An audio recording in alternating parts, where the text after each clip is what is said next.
Bueno, el doctor Rafael Mena ya es una persona que ha venido aquí, él es presidente. El doctor va a tener que decirme cómo es eso de ser como una especie de presidente ad vitam de la Asociación Nacional de Clínicas y Hospitales Privados, ya porque él tiene muchos días ahí al frente de esta institución. Y le agradezco sinceramente, bueno, que cuando uno lo llama para ver la perspectiva de todo el sistema de salud desde la óptica de las clínicas y los hospitales privados, pues el doctor saca su tiempo para conversar con la prensa, con los medios de comunicación. Saludos, doctor, y bienvenido nuevamente al espacio. Muchas gracias, encantado de estar aquí y siempre y cuando yo le pueda ser útil en algo, estaré en la mejor disposición de hacerlo. Eh, Recuérdese que quiero colaborar lo que usted dice. Ya yo tengo más de 20 años Así es. en esta institución y estoy en la mejor disposición ya de cederle a un compañero, ciertamente, que haga esa función. Ellos que lo dejan ahí saben por qué lo hacen.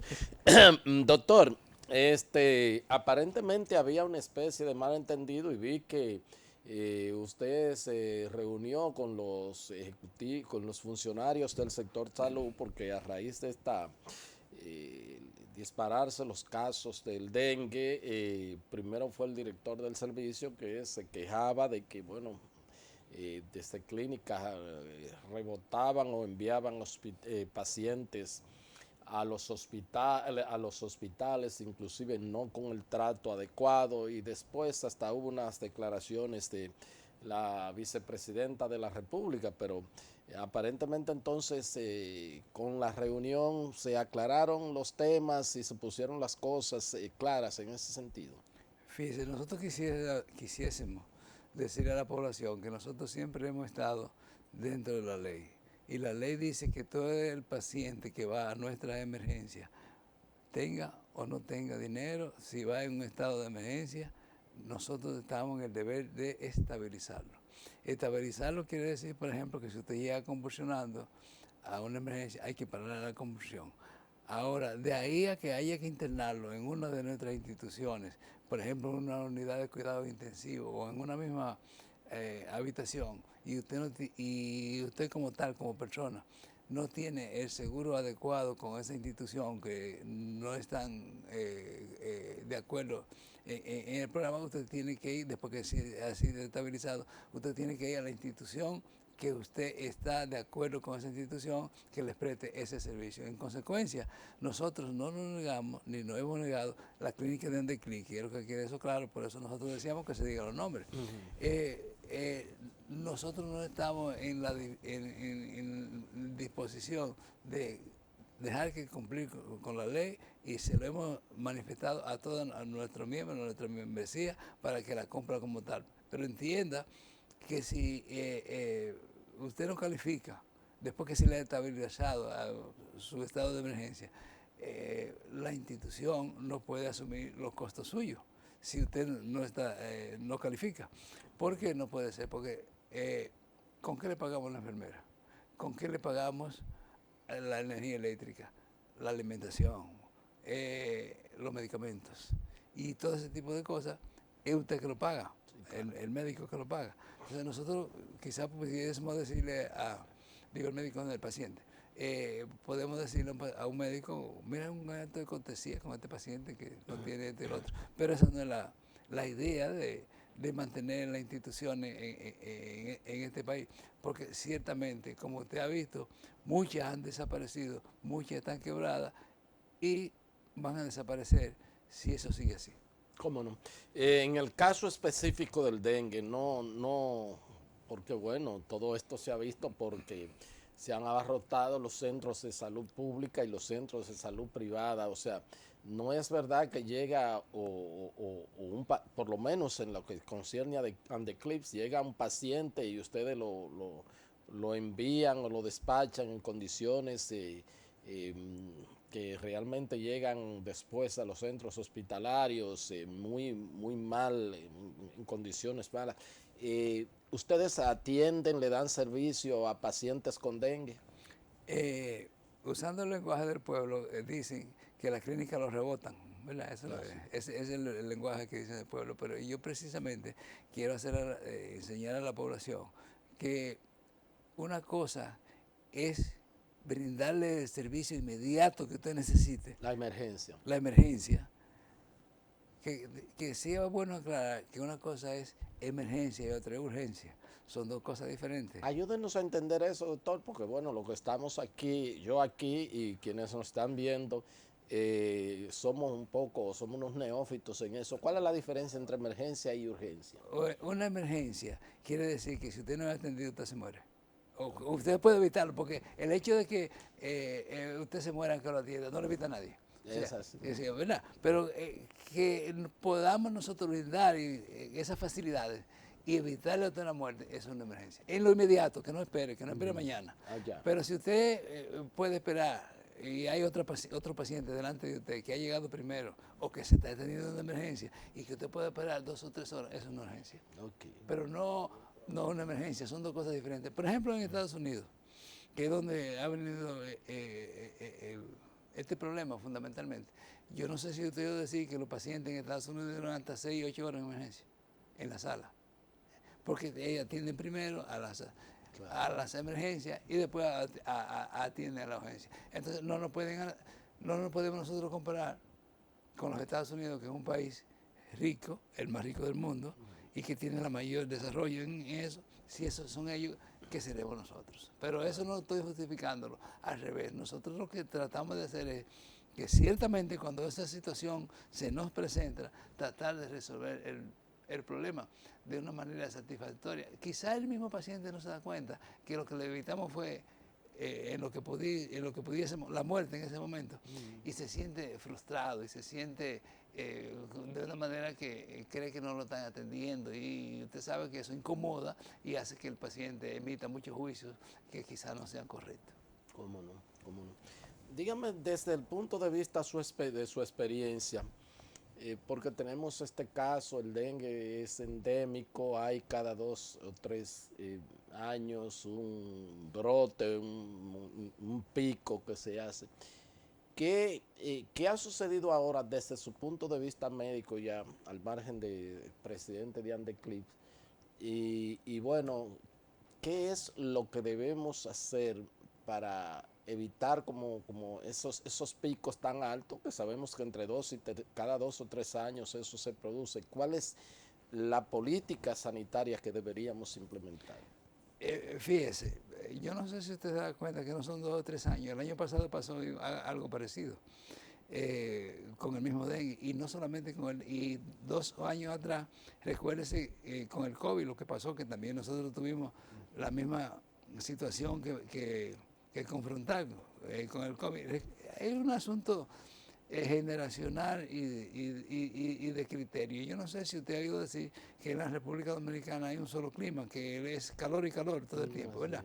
Pero usted 9 meses de verano y 3 meses esperando el invierno. O sea, los 12 meses, ¿verdad?, de calor y calor. Entonces, usted ha oído decir eso, pero en la práctica no es así. Dese cuenta que precisamente para estos 3 meses que usted dice esperando el invierno, son los que suceden en la mayoría de las cosas. Porque fíjese, nada más usted dice eso, porque es lo que ve la población y eso. Pero en estos momentos, ahora, en la actualidad, ahora, yo le diría que si usted se pone a ver, y ojalá quizás le llegue ese informe un poquito más tarde, usted no sabe cuál está causando más infección, si la influenza o el mismo dengue. Y la influenza, porque hay 2 tipos de influenza, tanto la A como la B, a mí me gusta usar el lenguaje del pueblo, a 2 por chile. Hay muchísimas, inclusive a veces están los 2 juntos. El dengue y la influenza. Al mismo tiempo, al mismo paciente. Es más, hay hasta 3. Ajá. Sí, por ejemplo, ahora en este momento, como usted hace esa pregunta, hay 14 o 15 virus que están afectando. Por ejemplo, el virus sincitial, ahora, que está afectando lo puede afectar cualquiera, pero está afectando sobre todo a los niños menos de 1 año. Y tiene preferencia también en produciendo su patología, su infección, en las personas que tienen un estado de alergia. Por ejemplo, para que la población entienda, de asma, por ejemplo. Ese tipo de personas, o esos descendientes de esa persona, tienen una preferencia a esas infecciones terribles. Son muchísimos y se pierden esos niños, muchos de ellos, o se salvan muchos también, porque la medicina que todavía nosotros tenemos, recuerden que para el virus nosotros no tenemos medicina eficaz. Y los medicamentos que se necesitan todavía antes del año, esos niños no han desarrollado las células que se necesitan en el pulmón, son la beta y ese tipo de cosas, que quizá a la población eso no le interesa, pero no la tienen. Y los medicamentos que se le podían dar y que actúan sobre eso, no actúan sobre ellos. O sea, hay que tratarlo a esos pacientes con medidas que nosotros llamamos, usando el lenguaje médico, soportativas. Es decir, oxigenación, si hay que intubarlo, si hay que poner el respirador, pero la medicina en sí, a menos que no tenga una complicación bacteriana, que es otra cosa, que otro tipo de infección, no se trata con antibióticos, por ejemplo, que la gente dice ese tipo de cosas, que lo tratan con antibióticos. No, y eso que usted pregunta, de los periodos, es que son infecciones virales, no importa el nombre, son infecciones virales y eso lo produce la misma naturaleza que lo ha producido, son seres, el virus es intermedio, pero una bacteria es un ser vivo. Aunque en el caso del dengue es el mosquito. Sí, pero eso lo transmite. Transmite la enfermedad, pero es un virus. Es un virus que lo tiene él y lo produce. Recuérdese usted. Él es el transmisor del virus. Sí, recuérdese usted que aquí hace, vamos a hablar, 5 o 6 años no había dengue. O sabía quizás era muy poco, o lo desconocíamos. Que eso ha venido después, yo no sé si a usted le gustaría que yo diga eso, después de la llegada de tantos furgones de Asia. ¿Cómo va a ser? De allá fue que vino. Y en Asia hay mucho Sí, dengue. De allá fue que vino. Es verdad. Sí, el mosquito fue de allá que vino, los furgones. Sí, pero yo sé pero que habíamos tenido dengue anteriormente, yo recuerdo. Que sí, pero ¿cuánto tiempo? Recuerdes anteriormente que aquí lo que había anteriormente era mucho paludismo, que también es transmitido por el mismo mosquito, también, un anofele. O sea, que era anteriormente, en la época que nosotros crecimos, recuerdes que era paludismo, que también es otra forma de virus. Que lo forman. Aquí esos virus, por ejemplo, el virus sincitial y ese tipo de cosas, y rotavirus y esas cuestiones, eso no se conocía. Se tenían los nombres y eso. Pero quien les habla, que tiene más de 50 años en el ejercicio de la medicina, en esa época nosotros eso ni se nos enseñaba. Ahora lo que estoy viendo también es que hasta sarampión ha habido, o sea, que ya uno pensaba que eso no existía. No, que existe otro virus, que el sarampión es otro virus, yo no sé si usted sabía, Sí, claro. es otro virus. Lo que pasa es que con el sarampión se han hecho vacunas. Y la poliomielitis, ¿se le olvidó? Que también es otro virus. Claro. ¿Y por qué usted ve menos polio ahora? Por las vacunas. Por la vacuna. Entonces, con el dengue, tarde o temprano va a venir una vacuna. Y de la misma manera que con el COVID, hubo que acelerar. Y muchos de nosotros, yo no sé si usted quizá, porque hay mucha gente que lo rechaza, nos hemos puesto 3 y 4 vacunas de COVID. Yo me puse 3. Bueno, entonces ve, o sea, esas son situaciones que ha pasado. ¿Pero cuánto costó eso? Porque esa es la realidad. Entonces, la ciencia progresa de esa manera. Claro. O sea, nosotros no podemos inventar nada que no sean los científicos los que se carguen de eso, los que saben de eso, porque yo no soy científico, ni los médicos dominicanos somos científicos. Tienen que entender que nosotros somos prestadores de servicios, pero que el científico es otra cosa que se encarga de eso nada más y que tiene que demostrarlo. ¿Cómo no? Pero las clínicas finalmente, doctor, sí estuvieron abiertas y sí ofrecieron servicios a pacientes, estuvieron abiertas, a pacientes de dengue. Estuvieron abiertas, siguen abiertas y seguirán abiertas. Las clínicas de Andecli, que quiero que usted me permita decir, claro, hace esa aclaración. Nosotros no nos negamos en ningún momento, en la medida de nuestras posibilidades, prestar esos servicios. Porque imagínense también que usted tiene que entender, si es una clínica que lo que tiene son 25 o 30 camas, suponiendo, tiene que dejar 4 o 5 camas para las emergencias. Supóngase que su mamá o su esposa lleguen sangrando, ¿dónde van a ir? ¿Hay que dejarle 2 o 3 camas a esa gente? ¿O un balazo? ¿Dónde va? ¿O un infarto? ¿Dónde va? Entonces usted tiene que, para la gente que usted tiene, que tiene mucho tiempo viviendo y que son sus amigos, hay que dejarle que sea una cama o 2. Y por eso le dicen, mira, ahora yo no tengo cama, vamos a buscar otro sitio donde se te pueda atender. Y eso genera cierto conflicto y cierto disgusto en la población, vamos a ese término de la población, que por eso usted ve la queja. Pero nosotros estamos en la mejor disposición de lo que esté a nuestro alcance de evitar ese tipo de cosas y de disgusto y de servirle a la población de la manera que siempre lo hemos hecho y que ojalá que no desaparezcamos para que sigamos, por lo menos la generación que me siga a mí atrás, porque ya imagínense yo, le siga prestando esos servicios a la población. Porque yo no sé si usted se da cuenta que el capital financiero en este momento no tiene la soga al cuello. Porque usted sabe que no son los médicos los que demandan ahora, ni lo que hacen la salud. Es el capital financiero el que decide en todos los sentidos. Los médicos aquí estamos en tercer lugar, si usted quiere. No somos, son los políticos los primeros. Y después los financieros que vienen. Entonces nosotros venimos porque nosotros sin una institución financiera, ¿cómo diablos nosotros le compramos las medicinas para venderlas a ustedes? Digo ustedes, no, a los pacientes. A los pacientes. O sea, no lo decidimos nosotros. Yo sé que hay gente que inclusive esas expresiones mías las rechazan y me ven a mí como un troglodita. Y como un rebelde sin causa. Pero yo, sin embargo, yo le estoy diciendo la verdad. Porque es así. Usted conoce aquí ya muchas de las instituciones que han desaparecido o están quebradas. Claro, de eso vamos a hablar más adelante, pero yo, claro que con eso que tengo que conversar con usted porque, como dicen en el campo, el corazón de la uyama solo lo conoce el cuchillo. Vámonos a una pausa para regresar con la parte complementaria con esta entrevista con el doctor Rafael Mena. Él es el presidente de ANDECLIP, que es la Asociación Nacional de Clínicas y Hospitales Privados. Pausamos.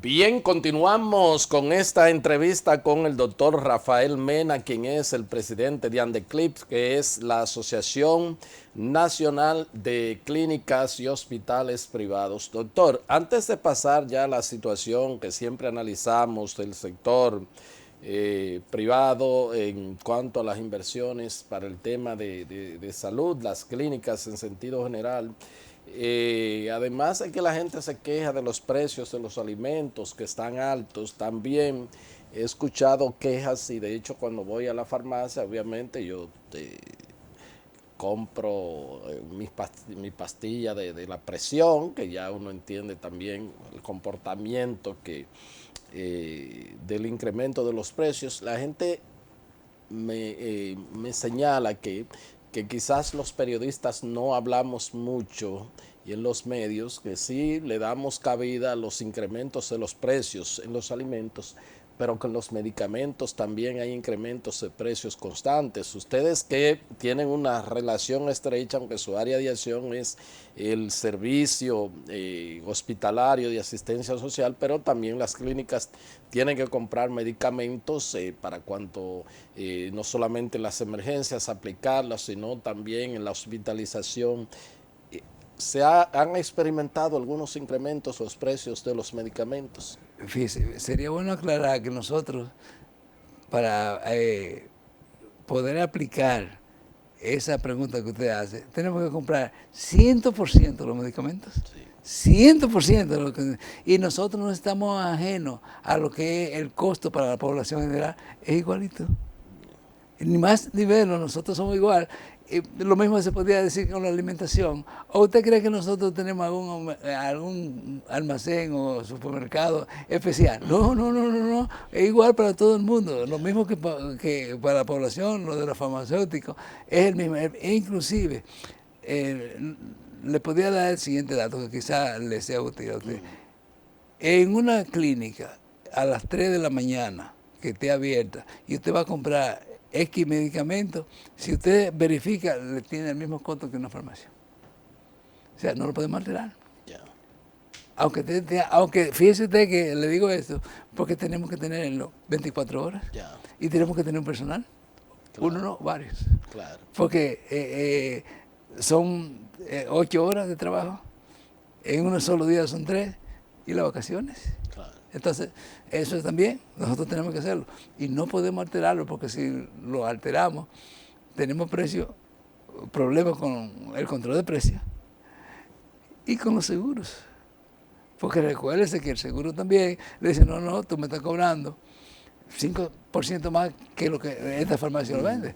Entonces, por eso hay un lenguaje que quizá mucha población no lo ha oído, te aplican la glosa. Ya, sí. La glosa quiere decir, en un lenguaje que la población entienda, que te lo rechazan y no te lo pagan. Pero no nada más no es el medicamento. Eso, porque si fuera eso, está bien, pues tú cometiste un error y deberías pagarlo. Es el recuentero, que no te lo pagan. Óigame. Cuando hay alguna parte Ese es el problema. A mí me gusta a veces usar, sin que yo quiera vulgarizar su programa, el lenguaje del pueblo. No, claro. Es la operación arepa para la clínica. Sí, por arriba y por abajo. Exactamente. Pero insisto, ¿ha habido aumento en los precios de los medicamentos? Igual que para todo el mundo. Aumento de una proporción, por ejemplo, si anteriormente te costaba $1, por decirte algo para que la población entienda, hoy te cuesta 55 pesos. ¿A cómo está el dólar? ¿A cómo está el dólar? Es lo mismo. Claro que lo ha habido. No escapa la medicina, ni en las clínicas, ni en la farmacia, a los aumentos generales del mundo de la medicina en estos momentos. Estamos sometidos igual, no tenemos nada, ni queremos ese privilegio, porque imagínense, claro, nosotros no somos productores de medicamentos. Claro, por ejemplo, para la gente que son hipertensos, para la gente que son diabéticos, que van a una farmacia y que dicen, bueno, sentimos que se han incrementado los precios de los medicamentos, eso ustedes lo pueden corroborar. No solamente lo colaboramos, sino que participamos en ello, que no lo podemos negar. Si la clínica que no se ajusta a eso, simplemente tiene un solo camino: desaparecer. Yeah. O no brindarlo, desaparece porque no puedo brindarlo. Yeah. Si usted ahora está tomando un medicamento para la presión, pero deja que usted le llegue 10 años más, que usted va a tomar 5 o 6 medicamentos más. Por otra causa, no importa. No, claro. Sí, pero lo va a tener que tomar. Los años no vienen solos. Y va a tener que pagar más caro. Eso es así. Y si usted ni nadie que lo necesite ahora está exento de eso, de pagarlo como esté, y tampoco estará exento de cómo venga en un futuro. O sea, las clínicas no están exentos para eso. Pero déjeme agregarle algo, que quizás usted no se da cuenta. ¿Usted cree que para hacerle los laboratorios, nosotros estamos exentos también de eso? Porque cuando te hacen un hemograma y una orina, porque es lo que la población entiende, ¿verdad? Claro, el 90% de la población entiende eso. Ajá. Y los reactivos que nosotros tenemos que comprar para hacer eso. ¿Usted cree que estamos baratos? ¿Usted cree que están iguales? ¡No! Eso también está más caro. Entonces, fíjese la cadena que hay en ese tipo de cosas. Y usted ve los aparatos que necesita para... ¿Usted cree que esos aparatos están más baratos o están iguales? ¡No! Me refiero a los instrumentos. Claro. No, también están iguales, también están más caros. Entonces, lo que usted necesita es materia prima, los aparatos y todo eso. Y deja ponerle una más sencilla y la energía eléctrica. Aquí, ahí no tienen que explicarme porque yo lo vivo aquí. Lo siento. Entonces usted se fija cómo es la cosa. Entonces, eso todo son aplicables para nosotros, igual que para toda la población. Porque no tenemos ningún, no lo estoy pidiendo, no tenemos ningún privilegio. Es igual para todo el mundo. Y cuando a su paciente X, para no ponerlo usted como ejemplo, va a una clínica y le dan la comida de las 12 o el desayuno, ¿usted cree que no tiene que pagar en los mismos momentos que usted y yo hemos tenido que pagar en los supermercados? ¿Es igual? O sea, no hay diferencia con ese tipo de cosas. Es más, yo le diría que no termino de entender el asunto de la energía eléctrica. Yo conozco instituciones que pagaban 25 o 30 mil pesos antes sin gancho de energía eléctrica y ahora pagan 2 y 3 millones. ¿Cómo? Lo que usted oye. 2 y 3 millones.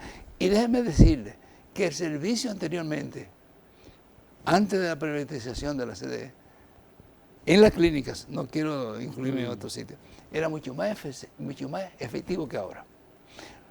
Usted tenía una emergencia en una clínica y usted llamaba a la CDE, así era que se llamaba en ese tiempo, y a los 10 minutos usted tenía la guaguita que existía resolviendo el problema. Había con quién hablar. Llame ahora y espere, que le van a salir canas. Y sí, porque ahora es un call center y una cuestión. No hay tanto eso. Por ejemplo, ¿y cuánto tiene usted que pagar de gasoil? No, yo lo vivo aquí. Pues... Además de la planta de emergencia que tengo, también tengo inversores. También. Bueno, yo lo vivo aquí. Qué bueno que usted me dice eso, porque, por ejemplo, nosotros tenemos la planta, pero tenemos que tener inversores en sitios críticos. Sí. Porque si a su mujer la están operando, se va la luz y la planta no entra, ¿qué va a pasar? Así es. Y si hay un paciente respirador que está constantemente, se fue la luz, no entra a la planta, ¿qué te cree que va a pasar? ¿Se va a morir? O sea que la luz... No, hay que tener todo. La energía eléctrica a ustedes se le ha disparado de una manera... En 1000%. Pero yo lo estoy sacando. Yo se lo estoy diciendo. 30% de 3 millones, ¿cuánto es? Claro. Es así. Dios. Fíjese que todas esas cosas nosotros las tenemos y las tenemos arriba. Mire, a propósito del tema, recientemente estuve yo aquí a don Arismendi Díaz Santana. Él denunció aquí que la reserva de capital del plan de salud, pues se está como descapitalizando, se está reduciendo, y dentro de otras cosas hablaba de que mientras se mantienen constante lo que se cotiza, hay presiones tanto del colegio médico como del caso de ustedes de las clínicas privadas de que bueno, pues quieren seguir exigiendo aumentos y eso le está creando una gran presión financiera a los fondos del sistema de las administradoras de riesgo de salud, ese plan de salud, algo así por el estilo. Entonces... usted va a decir que yo le tengo una respuesta para cada pregunta incómoda de esa. Déjeme decirle eso que usted dice. ¿Usted sabe cuánto ha sido la inflación en salud de acuerdo al Banco Central de la República Dominicana desde que entró la ley 8701, que dicho decía de paso, eso hay que cambiar de la A a la Z porque eso no sirve? De 105%. ¿Y usted sabe cuánto nos han aumentado a nosotros? Bueno, usted me recuerda cosas que aprovecho para decirle. Fíjese, después de mucho negociar, nosotros sabemos que no nos va a aumentar un 105%. Llegamos a un acuerdo para un 25%. ¿Y usted sabe cuánto nos aumentaron? Excepto la Universal de Seguro, que cumplió eso. No aumentaron un 15%. Y que más tarde, dentro del siguiente mes, nos van a poner el 10%. De eso hace ya casi un año. Voy a ver si nosotros lo hemos recibido. No lo han pagado. No lo han recibido. Ni siquiera su propio compromiso cumplen. Entonces, fíjese, con eso le estoy contestando lo que usted dice, lo que usted dice de Arismendi. O sea, las clínicas es por todos los lados. Eso no lo han hecho. Inclusive, no sé si, bueno, yo no tengo por qué estar ocultando. Con las que peor tenemos problemas es con Senasa. No me diga una cosa así. Y fue decir usted, yo tengo la cabeza loca de todos los médicos del interior llamándome por falta de pago. De Senasa. Sí. Y dicho sea de paso, las otras ARS hicieron el 15%, pero Senasa nada más hizo el 7%. O sea, no, aplicó, no El fue 7. aplicado el 7%. El 7 nada más, no el 15%. Yo creo que lo estoy contestando parte de todas sus inquietudes contra ese tipo de cosas. ¿Qué va a pasar con eso? ¿Qué eso va a desaparecer lo que usted me decía de eso? Y no hay. Entonces, realmente son situaciones difíciles para todo el mundo. Porque los pacientes también van a pagar ese problema también cuando las clínicas desaparezcan. Y van a tener problemas Pero también. no van a desaparecer, doctor, porque es que yo veo clínicas que progresan, que avanzan, veo tema de expansión de consultorios, ya los consultorios son otra cosa, en torres de mucho nivel, veo que viven ampliando y cosas, obviamente estoy hablando de los grandes centros. Sí, pero yo no sé si usted se da cuenta, por ejemplo, que anteriormente a la Avenida Independencia se le decía era el Wall Street de la medicina dominicana. Eso es así. ¿Cuántas quedan? Bueno, ahí estaba Gómez Patiño, que ya tiene, bueno, sigue estando ahí, pero bueno, ahí está la clínica donde usted ha laborado, ginecología y obstetricia, pediatría y especialidades. Se fue. San Rafael, Bueno, San Rafael se fue. La Yunen se fue. Lo que pasa es que no quiero decir los nombres porque usted sabe los acentos de los compañeros. Betance se fue. Sí, doctor Betance. Entonces, ahí mismo en La Bolívar esa que estaba ahí, termina. se fue. Y entonces, No, doctor, pero se puede después si es tan cerrada. O sea, ¿cuáles se han ido? Pediatría y especialidades cerradas. Sí. Doctor Betance cerrada. Sí. La San Rafael también. cerrada. Sí. Que eran buenas clínicas todas. Bueno, en ese tiempo, yo no sé si usted se recuerda, eran las clínicas punteras de este país. Eso es así. Bueno, en la Independencia seguía Labreo. Abel González que sigue. está en manos del capital no dominicano. Abel González sigue, bueno, se mudó una parte para acá, para la Lincoln, le ha ido muy bien aparentemente, pero todavía se mantiene ahí la de la Independencia, ¿verdad que sí? De manera que, y bueno, muchas clínicas de barrio, Coja la Duarte, de la Duarte nada más queda una sola. Todas las otras, la Vélez Sánchez, la Mercedes, la Guillén, todas se fueron. Y doble por ahí, por la Tonti Cáceres, esa que estaba ahí también se fue. O sea, ya va 10 que le digo, después que entró la Seguridad Social. Y la Honduras de allá abajo también se fue. Y hay otra por ahí cerca que usted conoce, que hablamos ahorita, que también se fue, que está en esa meditación. Ya van 12. 12 clínicas reconocidas. Sí. Entonces, ese es el camino que nos queda, o que les queda a ellos. Pero yo digo que mientras eso sucede, entonces uno ve otras que se expanden mucho y con mucha tecnología y con mucha... Bueno, pero lo que pasa es que quizá usted ve muchas de esas de que no pagan impuestos, de que tienen subsidios anuales. Aquí hay instituciones de esas que reciben 500 y 400 millones al año de subsidios nada más, y que no pagan impuestos. Todos nosotros tenemos que hacer exactamente lo contrario.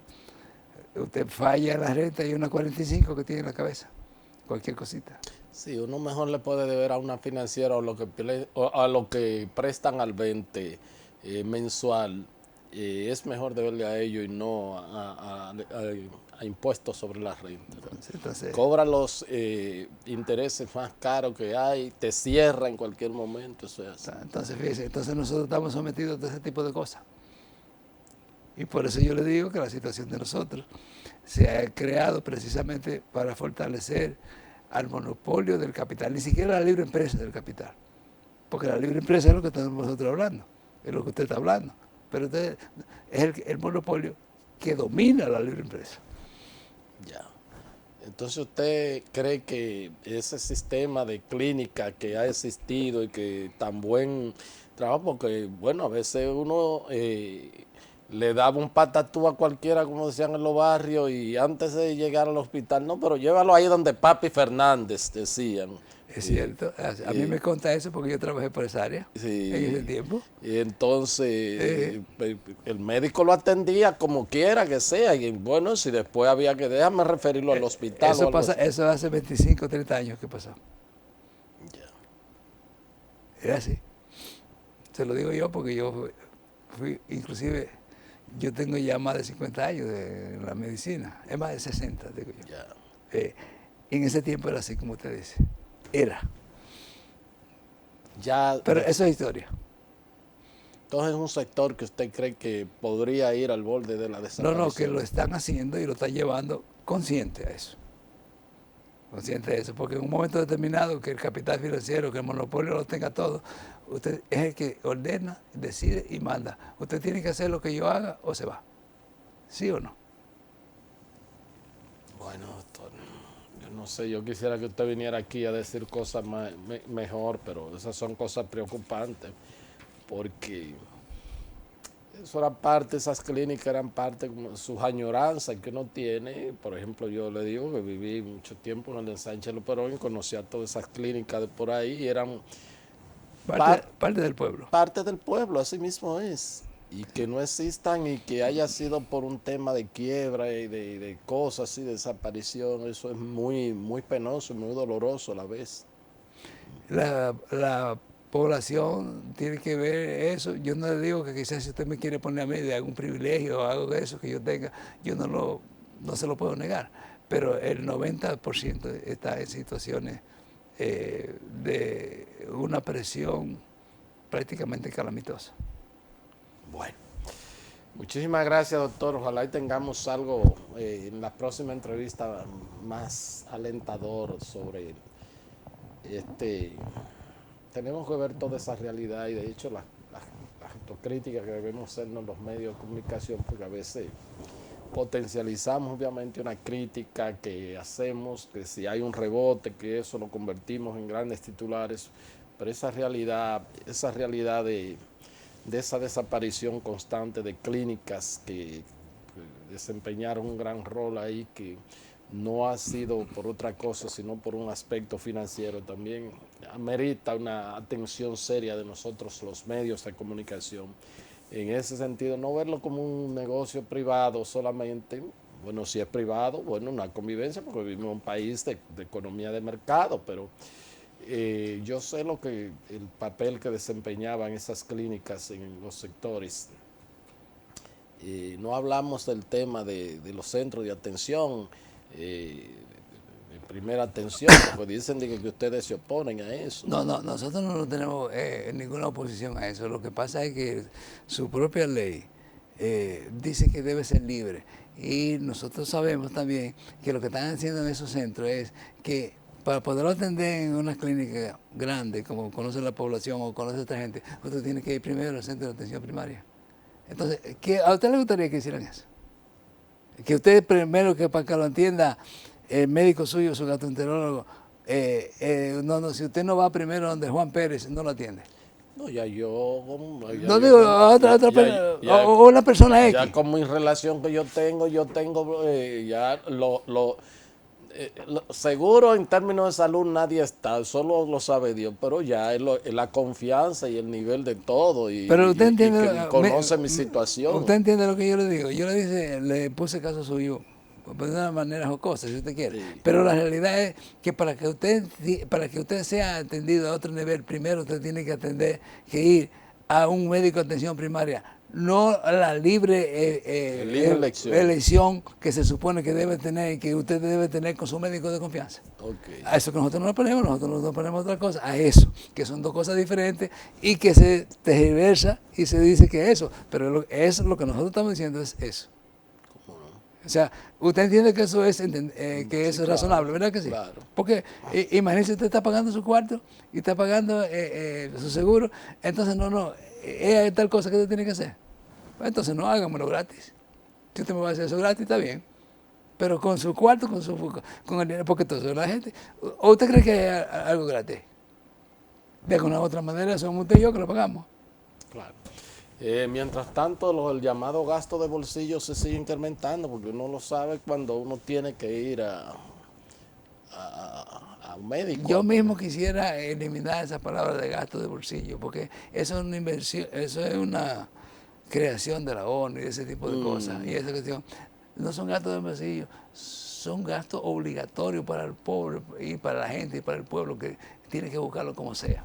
Porque cuando usted no lo tiene en el bolsillo, usted tiene que ir a buscarlo prestado. Claro. Entonces, Empeñar, alquilar, todo ese tipo de cosas.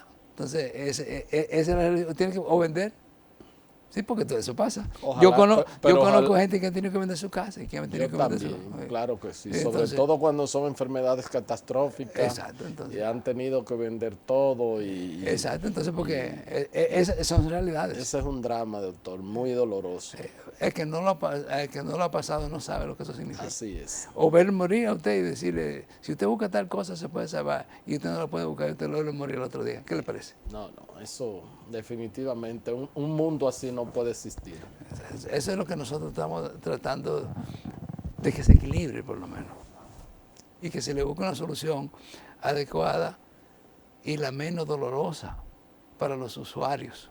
Porque si usted se pone a ver, nosotros le damos servicio a 4,5 millones de dominicanos. O sea, no lo pueden subestimar tampoco. No, claro, pero es una parte determinante. O sea, y además está demostrado lo que ustedes hicieron con el tema del COVID, ustedes con todo el riesgo, lo que implicaba, abrieron todos los centros ya porque como los hospitales no podían, lo abrieron para COVID. Y ojalá que no haya detrás de eso en estos momentos quizá algo de un recado de rencor o algo de eso porque lo hicimos una vez. Porque yo le puedo asegurar que las clínicas de Andeclí están haciendo lo mismo. Qué bueno.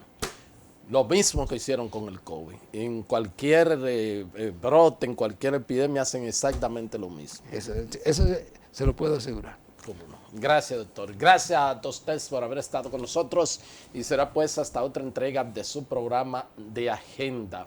Hasta entonces.